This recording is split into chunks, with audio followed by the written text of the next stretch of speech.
Today's show is brought to you by DraftKings Sportsbook. You know, America's top rated sports booking app. And why are they America's top rated sports booking app? Because they are safe, they are secure, and just like my friend Deke, they are reliable, baby. Okay? And we got a pretty dope deal going on right now with DraftKings.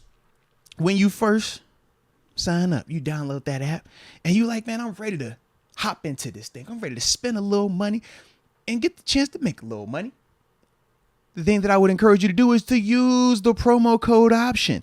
Because if you do, and you type in the word MOATS, when you make your first bet of $5 or a minimum of $5, you'll receive up to $200 in draft deposit bonus money. Meaning they're going to give you free money to go ahead and get a chance to make more money. It's a pretty dope concept. I mean, and when you're talking about some of the opportunities that you have, whether it's futures, we know the draft is coming up. We done heard TG talking about who going number 1 overall.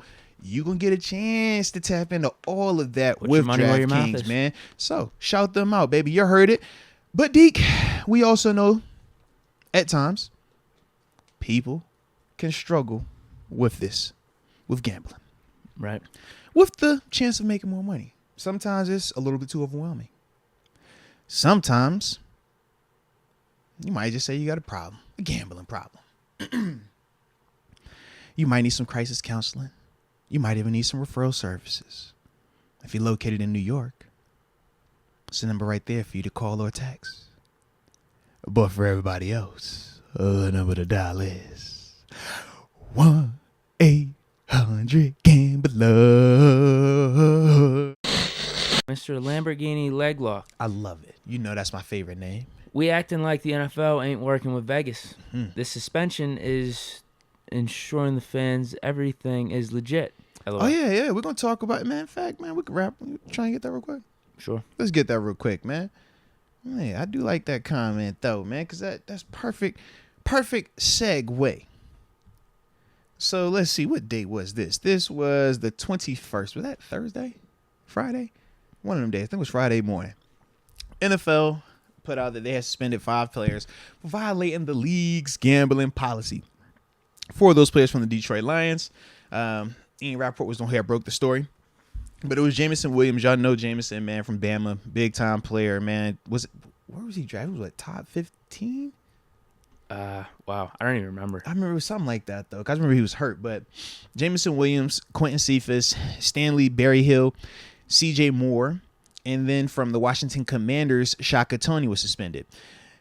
And then in terms of the lengths, Williams, in terms of Jameson Williams and Stanley Berryhill, they both received 6 games, whereas Quintez Cephas, CJ Moore, and Shaka Toney, all 3 were suspended indefinitely, but they will have the ability to apply for reinstatement in 2023. Now, in terms of what the league has said, they just simply said that a league review uncovered no evidence indicating that any inside information was used or that any game was compromised in any way. I'm trying to think. And he says, as a result of the NFL investigation, it came to our attention that a few of our players had violated the league's gambling policy. These players exhibited decision-making that is not consistent with our organization's values and violates league rules. So they said that we have made the decision to part ways with Quintez and CJ immediately. We are disappointed by the decision-making demonstrated by Stanley and Jameson, and we will work with both players to ensure they understand the severity of these violations and have clarity on the league rules moving forward. Trying to think, man, from what I saw with it, I believe they were betting on college games. I think it was something like that. And I think the one might have been in the facility from what I saw with the one guy. I couldn't see anything else about like some of the other players. That's what I heard as well. Yeah. But did they have like anything definitive on the 2 dudes the 3 that got suspended indefinitely? I didn't see anything. No, Yeah. I thought the Jameson Williams was the one. That was the only one that I saw. With college games. Yeah. And you're right. It just so happened to be at an NFL facility. Yeah. And he gets 6 games. So I'll talk a little context with this, man, because obviously it does seem a little crazy as we sit here with the DraftKings logo up. We know that, the NFL has, legal gambling. That's a part of it and stuff like that. So this could be a little bit shocking to people. Like, yo, man, how are they gonna suspend him, man? They hypocrites. Like, what's going on here? In terms of the rules, technically, and the reason I say technically is because yes, people do it, but you're technically not supposed to. The gambling on like NFL property. So whether it is the home facility, home stadium, the locker room, the team plane, the bus that you're traveling to or traveling on, technically on those like team official property, you're not supposed to do any gambling. You're not supposed to have any firearms with you. That's why the whole like Ja Morant thing, when he got in trouble with the NBA, he was like, whoa, you got your gun. Like, how do you have it with you? Technically, you're not supposed to do gamble. You're not supposed to gamble under the, like with the league. You're not supposed to have firearms with you. And it's like a couple other things that you're technically just not supposed to do or have on you when you are at the facility or you're on, the team's dime, essentially. And it's more so from just liability standpoint, because in this case with Jameson Williams, it was technically innocent, right? He's just betting on college games. That's fine, right? But we wouldn't be saying that's fine if he was betting on NFL games. Specifically, they were Detroit Lions games. That's that rule for the NFL where they're like, instead of us allowing this slippery slope and now it's a case by case, team by team, who are you betting on versus money and stuff like that, they just have a blanket rule that just simply says you can't do it at the facility. We said technically because yes, a lot of people have done it, but like we said, a lot of people speed too. Police pull you over for speeding. You can't say everybody do it. Hey man, why you pulling me over? It's like, nah, man, you the one who got. So with that, for the Jameson one specifically, it's like, yeah, I could get it where you could make the case that it's very petty, it's very minimal, but at the same time, we know going in, if you're doing that at the facility, and like I said, a lot of people do it. It's not singling him out. A lot of people do it. But that is the problem. It's like, man, if the NFL ever decides to crack down or if they find out because of something like this coming out, well, like I said, man, you just put yourself in a bad situation.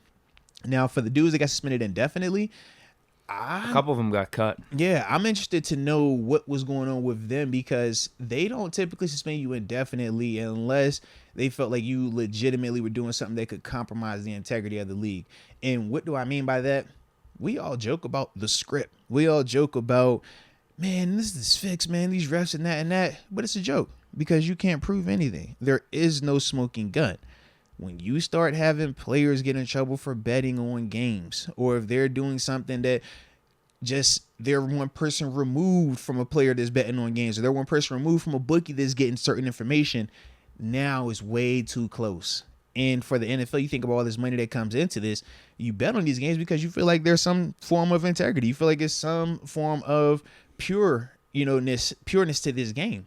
So when that element leaves, you just think about how much money is impacted by that, man, whether you're talking viewership, whether you're talking people that actually want to spend money to bet on these games and things like that. It's just too much risk for the NFL. So that's why they crack down the way that they do. Like I said, it does seem very hypocritical because it's a ton of money in this thing, in terms of sports betting and stuff like that. But for the NFL, they're big on the brand that you see on the field, that product being pure. That is the one thing. And that's why when you think about how they handle performance enhancements, they don't play with that stuff either, right? Because it's like, yo, if they feel like it's compromising the integrity of the game, you can't risk it. Because that's the thing that makes the NFL so unique in that vein, man.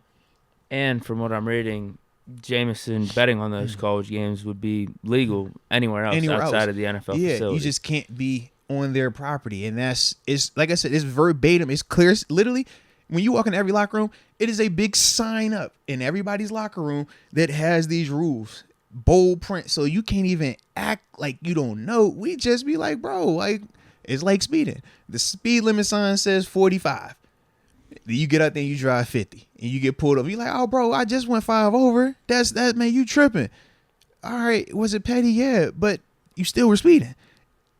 Was he betting on college football? Yeah, he could have done it out there and it's fine. But he technically didn't. He did it there. And that's just their rule with it, man. Like, right. The speeding is a great point because I think with speeding, how we have speed limits, like, as much as we get tickets when we go past, it's not like we're out here crying for us to change speed limits. Right. It'd be like, get rid of speed limits. Yeah. No, keep them. But It's just like, dang, getting that sucks. caught for it. Yeah, if you're a little bit over Yeah. here, there, it's like, damn. But it's not like we're just gonna go out there and change the rule. Right. Same thing with this. All right, these dudes got caught, but I still think it's a wise idea to have that man. policy. Just no gambling in NFL facilities. Yeah. And what we also have to remember is this: we might think right here, man, nobody's gonna be really trying to gamble and stuff like that. They make so much money, but that is not the case. We've talked about this. We've heard some of these guys that have come on our show doing interviews, and you hear how rough it can get for you when you on a roster, off a roster, sit and not getting a check. You might get on and you might be thinking, man, this is my last go. I'm only going to get, 400, 500,000 real quick. Let me try to flip that. Let me try to use this information. If I got star players on my team, maybe I can hit this bookie up and flip something. That's the stuff that does get talked about at times. You got to be careful with. And that's why these policies are in place, to keep that type of stuff from happening. Because once that starts to happen, man, it's a wrap. Like, it's just hard to feel like we can be fully committed to it like that, going forward. Yeah, I just wonder why. I can't really find any information on it. Why the other dudes got suspended indefinitely. But that's because they won't say Jameson anything. Williams. That's what makes me nervous. Just 6. Because they came out, Right. Jameson and I think They his named all agent or these whatever, dudes, yeah. they said, listen. Oh, yeah, Jameson. Yeah, he cleared his There name. was a statement. He Yeah. said, listen, I regret doing this. I'm sorry. I completely understand what I did was wrong. But at the same time, this was just due to the fact of where I placed this bet, Yeah. because anywhere else it would have been Been legal. It wasn't on NFL games. It was on college games, Yeah. but it just so happened to be at the NFL facility. And he's like, Yeah. I'll learn from this and move on. But we haven't really heard anything from the other guys. Right, and that's the part that, like I said, just... So maybe Makes me Jameson wonder, was just what happened, maybe man. they actually did some legit stuff. Who knows? Was it You know what NFL I'm saying? games? But Jameson just got bundled into all that because of the timing of when he Right, did because if they say they find out that 2 dudes were actually doing some heavy stuff, and it's like, all right, well, now we got to do a big review. Okay. Wait, hold info? on. I am reading this. Cephas and CJ Moore have been suspended indefinitely for betting on NFL games. Boom. See, that's an issue, bro. That's it. As was Commander Shaka Tony. That's an issue, bro. Yeah. Jameson Williams and Stanley Berryhill being suspended for 6 games. It had to have been they were around when they were doing these bets on NFL games. That's how it always. Yeah, no, honestly, they just got placed in. Yeah, with it. whoever has because every team is gonna have their group of guys that bet. Everybody knows this. It's like, yeah, that's the gamblers over there. That's their section.